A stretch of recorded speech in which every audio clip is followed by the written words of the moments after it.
as time flies by, you'll open up your eyes wide.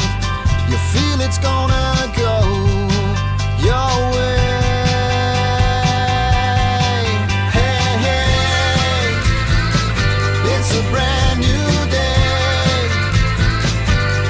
Hey, hey, hey, it's a brand new day. Romeo, Romeo, wherefore art thou, Romeo? Well, I have actually no idea where Romeo is, but I do know that Marbella Now TV is here on location at the Harbour Restaurant in the Marina Marbella, in Spanish, the Puerto Deportivo. We have a wonderful show once again lined up for you. A lot of interesting people, great things going on, so join us.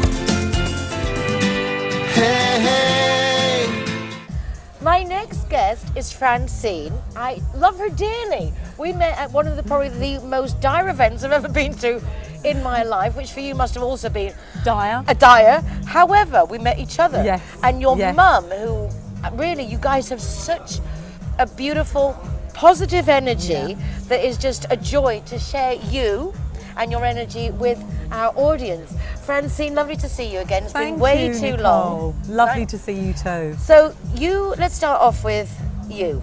Yes. Where are you from, for the people who haven't had a chance to meet you yet? I am from London originally, North London, and I've been in Spain. I've been in Marbella now 17 years. So this True is Marbella. this is home. This is home with my kiddies, and So your kids were born here? both were born here. Yes. Yeah. What's it been like bringing up children in Marbella? Do you know something? I think if I had time to think about it, you know, I'm moving to Marbella, I'm having children, it kind of just flowed at the time, and I made some really good contacts with people. I got the help I needed, and it's been pretty good from the start, I would say. You know, And are they bilingual? Because I know they went to international school and they don't always necessarily pick up the language. Yeah, Mia is bilingual. She's in an international school, but Isaac, we threw him in the deep end from Guadaria stages, and he's now in a Spanish school, in the system, loves it, wouldn't change it for the world. And the nice thing is that they grow up taking things as, it's very natural, Very that very mix much. of Spain, Yeah, and they get to yeah. enjoy it so much. I know. Those who don't speak Spanish, you really do miss out. I know you don't need to speak Spanish in Marbella, but the actual Spanish people deserve it. They appreciate do. it, and They they do. deserve us to make a little bit of effort. They do. You make a lot of effort. You with your kids. I do with my priority. kids. Yeah, absolutely. Let's start off with Everything Under the Sun. That was an ambitious project as well that you started. It was. Tell us a bit about what we can find in Everything Under the Sun. Yeah, it was about 5 years ago now, and my kiddies are growing up, and I thought, I've always been a worker, and I thought I want to start something here on the coast. I think there was a niche market at the time where people are sort of not sure where to go to, what to find, and I started it from a little sort of light bulb moment, and I said to my mum, I'm going to offer everything, Mum. You know, I'm going to offer an A to Z service system here, and I'm going to offer everything under the sun. And it was at that moment that I thought, that's my job name. There, I pictured my logo, and I just wanted people that were living here or that were coming here like I did to come to me knowing that I would then put them in contact with professional, trusted people that I would use with my children to babysit, to whatever. I just wanted them to know that I'd started from the beginning. And that's so important. And built it. Myself always think of picked Yeah. people or places I can trust. Absolutely. And when you've brought your kids up here, in the sense you're coming from experience, when you move over here, it can be very daunting. Yes. You have to think very carefully about putting your children into the national system. It's very different from what we had back home. It is. There are a lot of pros and cons, and I think having someone who's lived through it to guide you through is can be very beneficial, But life-saving. It's real, you know. I mean, not everything's easy. Yeah, I didn't find everything easy. People aren't. But I think if they can come to me and my company and then sort of say, I need this, I need that, whatever that is, it's on my shoulders, you know, and I'm going to then point them in the right direction. Pretty much how I wasn't when I got here. I was sort of wading through mud a bit. So I've made it easier. So I think that's a really important thing, that people can know that they can trust what the company's about and the professional people. I think it's fundamental. And again, it's not what you know, who you know, it's who knows you. Absolutely. And when you know that someone knows you and they can trust you and recommend you, that really does make up the crux of Marbella. It's a very transitional city, but there are those people who have been here a long time, and I think it's a big mistake when people do come in new and they don't go to the people who have the experience, who've been through the trials and tribulations. You don't have to fall over the same stone twice. No. And also you end up picking up those pieces. You know, so many people will say to me, oh, you know, I wanted, for example, a rental, or I wanted someone to come to my house to do a big renovation job. And quite frankly, they're left completely not just disappointed, but they've paid too much, or they're just like picking people, oh, you know, this one's all right, that one's all right. It is who you know, not just in Marbella. You know, anywhere, it's who you know, who you trust. It's a feeling. It's also a feeling. You go with your intuition, but you also look at that person and think, yeah, like nannies, my babysitters, half of them are mums themselves, half of them are my girlfriends, you know, and at the end of the day, my children are going to be looked after by you, so I'm happy to give you to everybody else. It makes sense, and why not take advantage of these opportunities? So we've got everything under the sun. We have. And as a lady who does everything under the sun, you've also taught in local schools, drama, and now you are putting on, I'm so proud to say, a Spanish production. I know. Tell us a little bit about it. Basically, Nicole, I studied drama and performing arts at college, and then I later went on to perform in many shows in America, in Spain and in London. So as much as I love directing and producing, I love being on the stage. Oh, it just suits you so. I mean, it just makes so much sense. Surprise, surprise. Yes, it makes so much sense. So basically, after my own heart. Yeah, you need to be on my next show, Nicole. So I've now been offered, a few weeks ago, I put on a show, The Wizard of Oz, and I had to sort of take the script, I had to adapt it, rewrite it, and we put it on in Marbella, and it was amazing. And then I was approached, and somebody said, look, we've got a Spanish show. At that point, I panicked and said, I can't speak Spanish, which is pathetic after 17 years, but I'm actually directing in English because my cast are an absolute mixture. They all understand English, they understand Spanish, and it's going to be one night only. It's a children's musical, and it's going to be on Saturday the 4th of August at 7 o'clock. And I have to make this clear because it's literally going to be one night that people can see this in Spanish. And it is a beautiful story. It was written by the protagonist of the show, who's now 8, and she wrote it when she was 5. Oh my gosh, talk about budding genius. She is. She had a vision, and it's a beautiful musical, and it's about friendship and believing in yourself and like the longed for dream that actually comes true at the end. But she had a vision at 5, and she put it into this show, and it's called The Caterpillar and the Wind. Did she write the music as well? I mean, like, where is this child coming from? I'd like to say she did, but no, actually, the young viewers that will come to watch this show will have a real insight into Tchaikovsky, say that word correctly. You did that beautifully, yes. Borodin, Mozart. We've got professional musicians and an opera singer from Russia. Wow. All our costumes are actually being made in Moscow. So this is a Russian production. Tell us that this is like a well, serious basically, thing. the company are Russian, and this is their first Spanish show. My first Spanish show as director, but hopefully, and I've got a really great feeling about this, Nicole. I think if this goes well and how we want it to, it's going to be filmed, and then we're hopefully taking it to Antequera, and we're taking it to Madrid. And then the next show, it will be in English. Oh, that's just wonderful. So you're going to be my butterfly. I can't I wait. can be your wind. I mean, you know, there's going to be the opportunity. Yes, is the wind between immountable. beneath your wings. Absolutely. 100%. So it's really exciting. This is just the start of this project. And I could see your enthusiasm, and, and that is what it takes. Absolutely. Enthusiasm, ability, Passion. and know-how. And know-how. What a perfect mix. Yeah. Francine, it's lovely to see you again. Thank I'm not you. going to let it be so long till the next time. No, definitely not, Nicole. Hopefully you'll come and see the show. I will be and there. I just want to say, if people want to buy tickets for this show, it's, if I can just give the Yes, web of address, it's www.indexproduction.com. Camera, www.indexproduction.com, and you can go on. It's very, very clear and easy, and you can purchase your tickets online. And I hope to see everybody there on Saturday, the 4th of August at 7 o'clock in.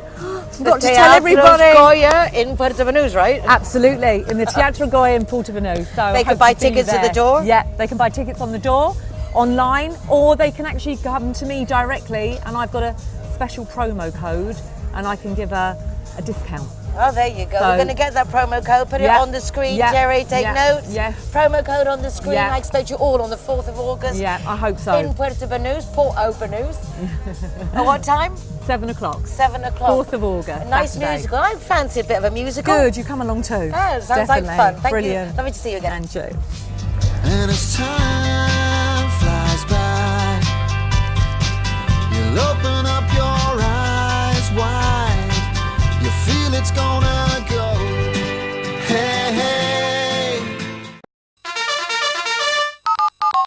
Free taxi 4 times a month and 25% discount on your car insurance if you're the Zero Hero. Yeah, I'm here in Marbella, but it says here I'm in La Canada. If you haven't mastered the lingo, don't worry. Linear Director has a free GPS geolocator service that will come and find you. Hey, hey. Now that the summer heat is here, forests are extra sensitive to forest fires, and that's a danger to all of us. Here in Marbella, there was one close by in Cáceres, where luckily no one was hurt, but it took almost 2 days to get this huge forest fire under control. Now today, on the 24th of July, there was also news that there's been a forest fire in Greece where almost 50 people have died. So that means that we have to be extra sensitive when we go to forests, when we start barbecues. Even just a little spark from a barbecue can travel all the way into a forest and start a terrible forest fire, which here we really do not want. So what we suggest to you is that you don't litter in forests, because any piece of glass can cause a reflection and start a forest fire, and that you take extra precaution when walking around, and of course you don't start fires in forests, because that of course can start a terrible forest fire. 95% of forest fires are caused by humans, so remember that we are the only ones, or really, yes, we really are the only ones who can stop forest fires. Hey, hey. Good afternoon and welcome to our little spot for AAA on the program with Nicole. We are in Purobeach here today, and unfortunately they do not allow dogs in their restaurants, which is of course a shame, but understandable, because not everybody likes dogs. And that is understandable for us, because not everybody has to have a dog. Therefore, I would like to talk about some of the problems that are existing about dogs here in Spain. And that is that there is an overpopulation of wild dogs, or what they call the campo dogs. A lot of dogs are unwanted. The biggest problem here is that sterilization is a taboo. A lot of people do not realize that sterilization is a very necessary item to have with your pets. But the Spanish people, unfortunately, think it's still a very unnatural thing to do, which it isn't, because it's better for the dogs, better for the cats, and better for the people, and better for the unwanted dogs. Therefore, on August the 18th, we are having a candlelight vigil. It's the day of the homeless dogs. We have a candlelight vigil at the Harbor Deportivo of Marbella. It's in the evening from 8 o'clock till midnight, and about 22:30, so 10:30, we will have a candlelight vigil. Many candles will be lit for all the homeless dogs that have been killed and have been going around for many, many days or months without food and water before they end up in a shelter or die out in the wild. In Spain, there are still shelters which they call pereras. They are paid by the government, by the individual locals, and the people who run these places are mostly, not all of them, are animal lovers. Unfortunately, most of the pereras will keep a dog that is being brought to them for only about 10 days to see if the owner will show up to pick up their pet. If the pet is not adopted or picked up before that time, they will be put to sleep. Therefore, a lot of those dogs are in not very nice conditions because they're going to die anyway, so they're not going to get much food and not going to get much water. They die in horrible circumstances, and it is a shame for a country like Spain, but it does happen. The pereras apparently get about 150 to 200 euros per dog that they put to sleep. We at AAA don't even get that money to keep them alive. I am very sorry to be a little bit harsh today, but it's hurting my heart, and I really want to build up to this day of the homeless dogs on the 18th of August. And I would like everyone to come to that day to either sign a petition or to come and light a candle for all the dogs that have been killed unnecessarily and will be killed unnecessarily if we do, all of us do not something about it. Laws will have to be changed. Laws are here in Spain about animal protection. That's not the point. But they are not being kept and are not being looked after. And I think if many, many, many people would stand up eventually and come and support not only us, but all the good animal shelters where they are being looked after dogs well and who can stay and have a no-killing policy, we will start to change Spain. And specifically, we start in this area because that's where we are.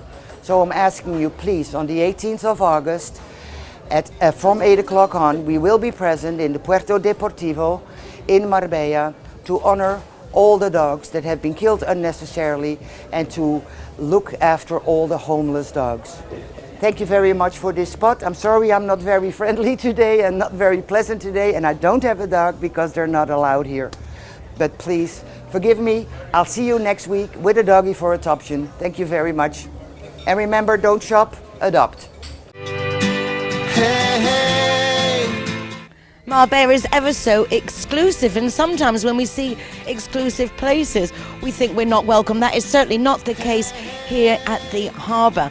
It's inside the Royal Maritime Club at the very entrance to the port here in Marbella, the Marbella Marina. Please do come in. The kitchen is actually open all day. That means you can come in for lunch at 4, 5, 6 o'clock, and for a lot of us that is very important to have a really great view, wonderful service and excellent food, because Mark Quinlan is a very internationally renowned chef, and here at the harbour is one of his restaurants, also at the Playwrights in Elveria and Beckett's in the heart of town. So anyway, come in and visit us at Marbella Now here at the harbour. We'll be here all summer and we look forward to seeing you.